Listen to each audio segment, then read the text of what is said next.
Assalamualaikum warahmatullahi wabarakatuh. Selamat datang di channel Zakia Hidayah. Kali ini aku ada di seberang UIN Syarif Hidayatullah Jakarta. Nah teman-teman, nanti aku shoot di seberangnya itu ada apa. Dan di sini aku sudah bersama salah satu owner dari apa nih namanya, nama usahanya apa? Ngemil every time. Oke. Jadi beliau ini salah satu owner dari Ngemil Every Time.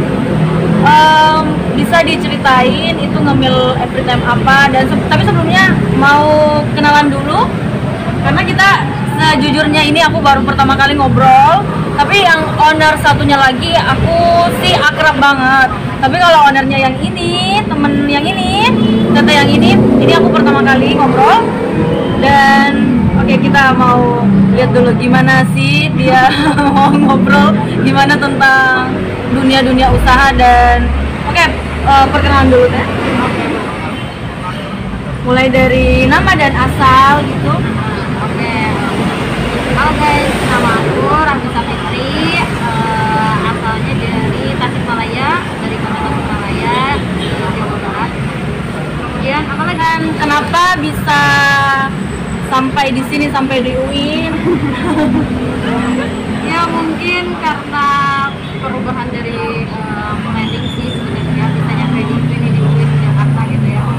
Yang tadinya nggak pernah kepikiran mau kuliah di UIN, mau buka usaha di sekitaran UIN, tapi karena pandemi ini jadi daripada tidak ada kegiatan atau aktivitas gitu kan, dan planning kita apa ya istilahnya nggak jalan gitu kan, ya mending kita jalanin dengan apa yang ada di sekitaran kita gitu.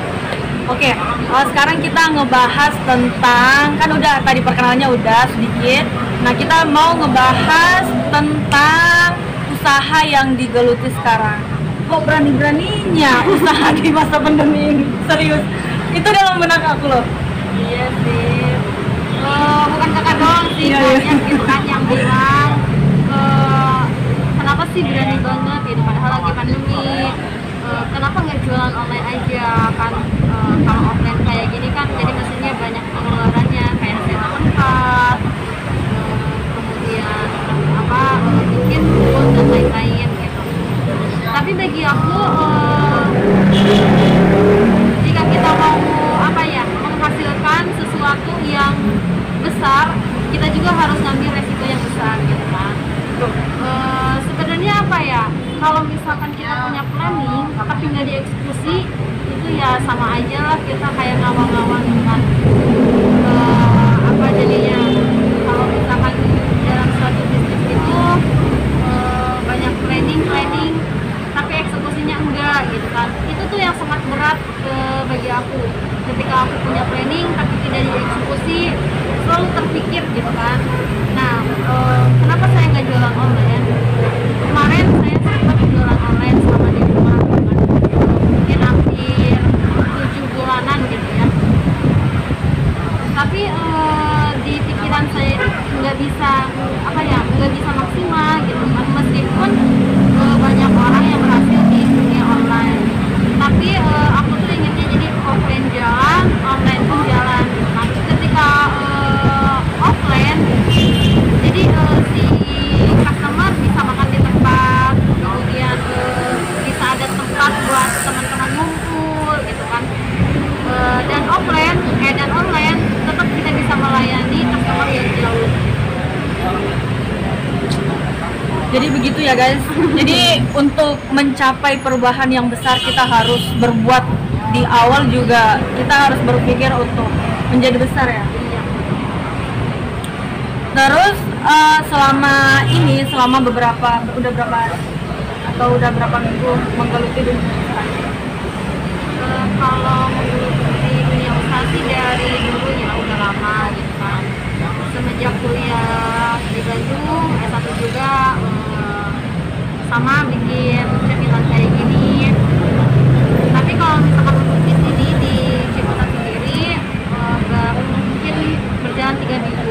Awal buka ini tadinya 11 Maret, tapi karena ada satu dan lain hal jadi bukanya 14 Maret. Mungkin baru secara ini ya, kalau secara buat kedai itu baru sekarang. Iya. Tapi sebelum-sebelumnya itu udah punya pengalaman di dunia kuliner, utamanya ini kuliner apa ini? Lebih ke cemilan ringan sih, makanan ringan gitu kan, kayak makaroni, biar kering, basreng, dan lain-lain. Oke guys, makin kencang aja anginnya. Dan pertanyaannya lanjut ya, kenapa menunya sebanyak ini, dan kira-kira Mbak pernah pusing nggak waktu ada pelanggan yang mau pesan panggang, tiba-tiba Mbak ngasih bumbu seblak misalnya? Apa gimana? Gak pernah sih kalau gitu. Terpikir banyak menu itu karena apa ya?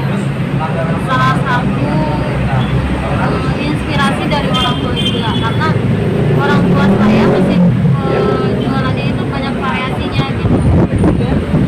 Ada minumannya, ada makanan beratnya, kemudian ada makanan ringannya. Nah, ketika satu variasi kurang laku, nah ada satu variasi lagi yang laku. Jadi ketika yang satu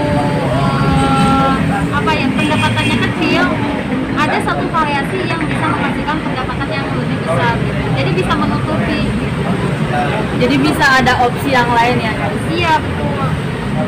Kalau misalkan kita jualan satu menu aja, misalkan kayak sebelah gitu.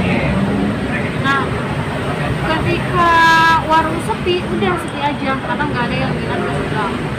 Tapi ketika saya bikin banyak variasi, ada pangyang, ada bakso aci, mereka itu yang mampir ke kedai saya ini nggak hanya seblak aja. Jadi meskipun dia nggak suka seblak, ada bakso acinya, ada pangyangnya, ada cemilannya. Jadi itu sih salah satu yang terpikir di saya gitu. Salah satu cara untuk mengatasi agar si kedai kita ini nggak sepi pelanggan. Oke. Jadi itu ya guys. Jadi ketika misalnya opsi satu kurang diminati masyarakat, nah kita punya opsi-opsi yang lainnya. Jadi ini salah satu trik, tips supaya apa yang kita jual ini tidak mati gitu loh. Jadi banyak pilihan, makin banyak pilihan makin bagus. Itu ya, menurut Mbak Rahmi. Oke. Nih, Mbak Rahmi ini kan sudah pernah kerja di salah satu bank ya? Iya, di salah satu bank syariah. Alumni bank syariah.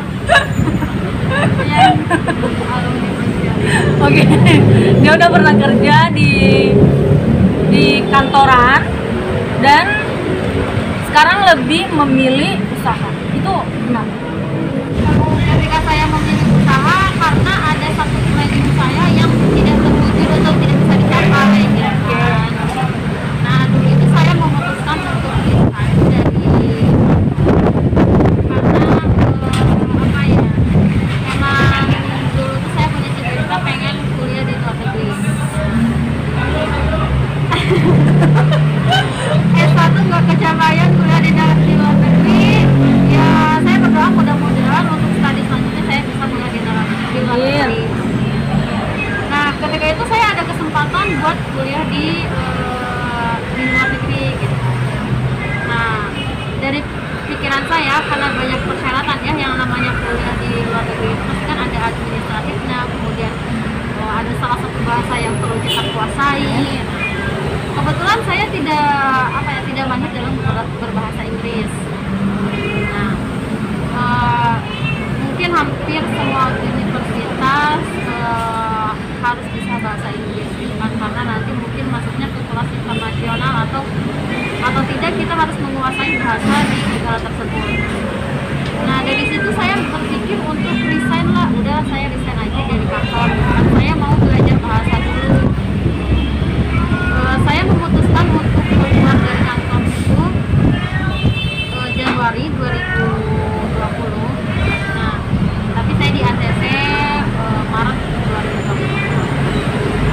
Ketika saya lagi belajar bahasa, karena adanya pandemi jadi kita tidak bisa lanjut, apa ya istilahnya, kan harus diliburkan semuanya gitu kan, jadi tidak ada, Jadi semuanya di rumah ya? iya di rumah Aktivitas kan.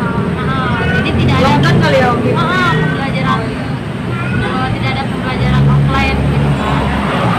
Nah, pas dulu itu apa ya istilahnya, pembukaan peserta, pembukaan mahasiswa baru ya, pendaftaran mahasiswa baru ya, pendaftaran mahasiswa baru itu diperpanjang karena adanya pandemi, tapi tetap saya tidak bisa ikut karena apa ya, ada kendala dalam berbahasa itu kan.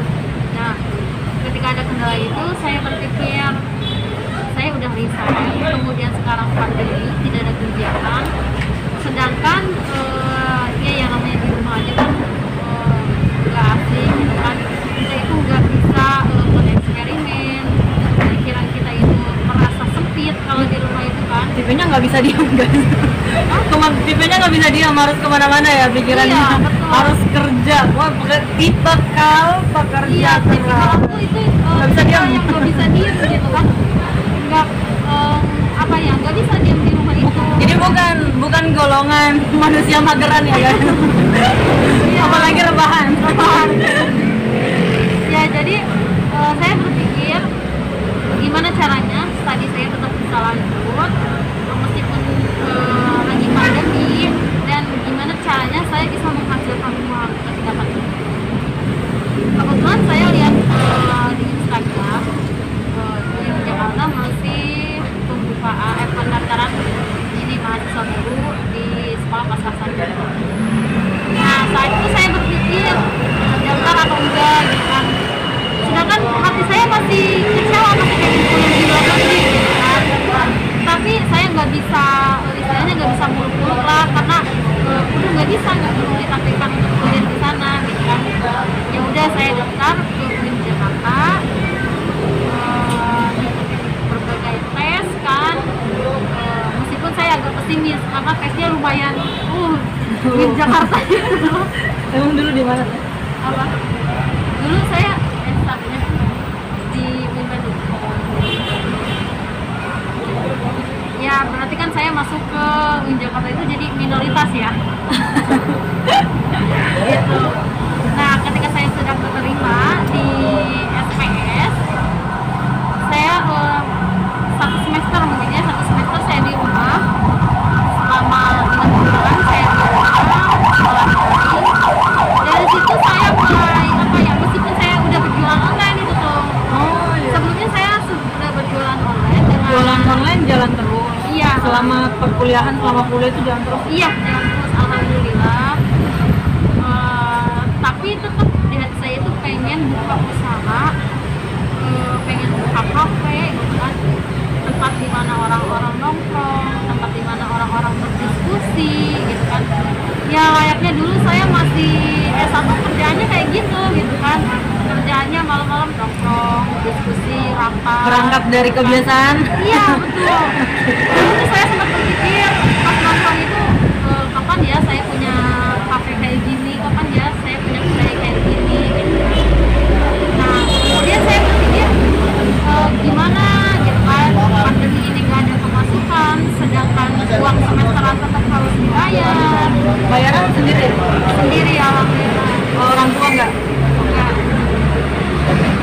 Terus kita makan sehari-hari dulu kan, pengen jajan, pengen ini itu, kalau punya uang sendiri kan enak. Udah dari situ saya memutuskan untuk udah saya harus keluar dari rumah, harus pergi ke suatu tempat yang dimana tempat itu bisa membuat saya bisa berpikir dan bereksperimen lebih jauh. Nah, saya terpikir di sini di sekitaran Cirebon itu karena mungkin untuk 2 tahun ke depan saya pasti akan tinggal di sini gitu kan, karena mungkin tidak akan selamanya online kan. Bakal ada offline-nya gitu. Jadi saya cari tempat sekitaran sini dan alhamdulillah dapat di sini. Dari situ saya ke Ciputat itu awal Maret saya di Ciputat, dan pertengahan Maret saya buka tadi kapan? Kejutan? Awal Maret tanggal 1 Maret. Terus buka kedai tanggal 11, tanggal 14, tanggal 14. 2 minggu di Ciputat langsung deh bikin kedai, Masya Allah. Ya, orang lain kan kalau ke Ciputat itu kalau hunting Jakarta gitu kan, keliling kemana-mana Jakarta. Saya keliling sambil cari tempat gitu kan. Beliau keliling cari pasar.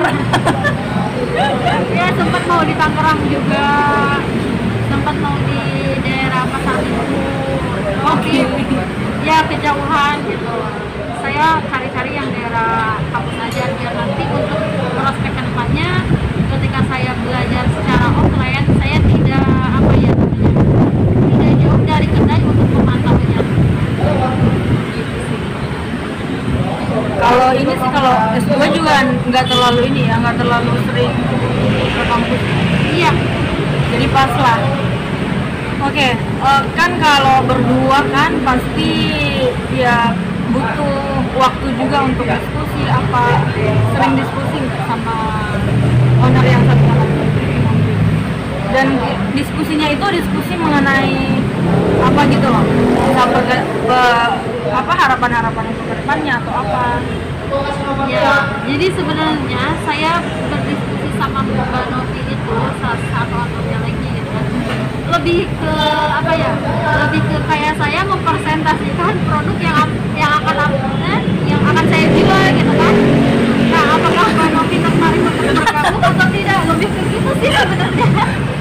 Sebenarnya siapa yang ngajak duluan? Saya. Oke. Kalau dari modal, pemilik modal ini siapa? Kalau pemilik modal kita sama berdua. Pemilik modal berdua. Terus ini ide dari kebanyakan dari Mbak ya? Iya. Koki juga. Koki utamanya salah satunya ini, dan emang cuman berdua, kokinya nggak ada lagi. Benar-benar dibikin sendiri, terus mulai dari ini ya, mulai dari apa yang benar bulat-bulat itu? Masashi. Nah, mulai dari bakso aci ya. Iya, Dibikin sendiri, terus makaroni. itu di ini. Terus apalagi yang kecil-kecil itu? Yang diiris-iris itu? Otak-otak. Nah, otak-otak. Aku sering lihat statusnya Novi tuh ngiris-ngiris otak-otak. Itu tuh makan waktunya harus sabar banget masaknya. Sebenarnya kalau ada ide bisnis emang semuanya saya sih. Makanya tadi saya bilang saya punya ide, saya punya konsep, tapi saya kekurangan modal. Tadinya seperti itu, tapi saya nekat untuk bagaimana dengan modal sedikit, tapi tetap bisa jalan. Oke, lanjutan dulu. Kita mau beli, kalau kita mau makan itu gimana? Oke, teman yang mau datang ke kedai kita boleh banget. Tempatnya di depan UIN Jakarta kampus 1. Itu di pas putar arah, nanti itu di pinggirnya ada martabak pecenongan. Nah, kita lokasinya di pinggir martabak pecenongan. Tapi kalau misalkan kalian mager, bosan ataupun jaraknya terlalu jauh, bisa kalian order via Grab ataupun Gojek. Karena ada di Grab dan di Kisaran harga? kisaran harga itu untuk cemilan hampir semuanya 5.000. Untuk yang lainnya 10.000 sampai 1.000. Jadi dari 5.000 sampai 5.000 18.000 Sama. nggak bakal mengecek kantong dalam-dalam. Nggak bakal ya. Cukup 20.000 udah kenyang. Udah kenyang. Ya, begitu aja teman-teman, begitu aja guys, dan jangan lupa nonton terus video dari Zakia Hidayah karena banyak sekali informasi-informasi yang menarik mengenai kuliner dan yang lain-lain yang berhubungan dengan vlog keseharian misalnya, kalian bisa dapatkan di sini. Terima kasih. Salam dari saya Zakia Hidayah dan Rahmi Fitri. sekali lagi silakan mampir di sini di Ngemil every time. Bye.